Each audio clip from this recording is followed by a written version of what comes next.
¿El holodomor es causa del lisencoísmo? No. No, aunque ya estaba presente el lisenco, no, el holodomor es fundamentalmente porque le quitan, le decomisan todo el grano a toda Ucrania para exportarlo, para financiar la industrialización acelerada con la que Stalin quería alcanzar a los Estados Unidos y al Reino Unido en cuanto a su capacidad de producción industrial.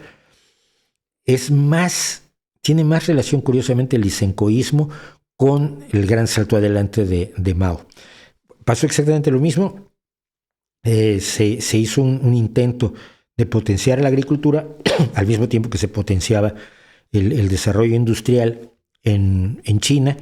Esto algún día lo tengo que contar en un video detallado en los videos temáticos. Pero la idea de Mao fue potenciar la producción agrícola y con el resultado de esa producción agrícola fomentar la producción industrial de China y hacer que China superara en un gran salto hacia adelante a Estados Unidos y al Reino Unido en cuanto a su producción industrial. Y entonces hizo varias cosas terriblemente equivocadas. La primera fue buscar el exterminio de las 4 plagas. Las 4 plagas una de las 4 plagas eran los gorriones. Pero los gorriones se comían la semilla de los campos. Cuando tú siembras, luego venían los gorriones y se comían parte de la semilla. Entonces había que matar a los gorriones. Y se mataron toneladas de gorriones. Aquí fue una masacre de gorriones aterradora. Puedes ver fotografías de carruajes llenos de cuerpecitos de gorriones. Y solo hubo un famoso biólogo chino, casi le costó la vida esto, que dijo, pero esto es una barbaridad, ¿no ves que se comen a las plagas? Un hombre que sabía de ecología, ¿no?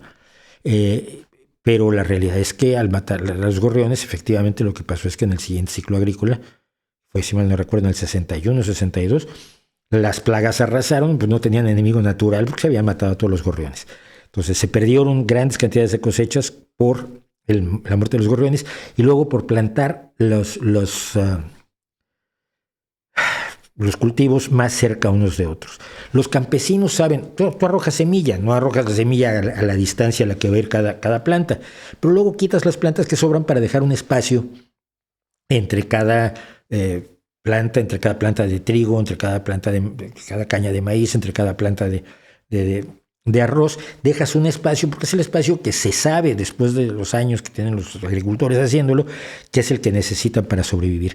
Y Lysenko proponía que se plantara mucho más cerca porque no iba a haber problema, porque las especies no competían entre sí. Tenía la idea de que las especies vegetales solo competían con otras especies, no competían entre sí los individuos. Entonces lo que se hizo fue plantar más cerca y más profundamente y el resultado fue que esto redujo enormemente la productividad. Como había que cumplir con las cuotas, se les quitó su producción a los campesinos y se provocó el horror que fue la masacre de la hambruna del Gran Salto Adelante, narrada, por cierto, en un libro maravilloso que yo leí que se llama Tombstone, significa lápida, por una persona que sobrevivió y cuyos padres murieron en la hambruna. Entonces tiene más que ver con eso, Lysenko, curiosamente, con lo de China, que con el Holodomor.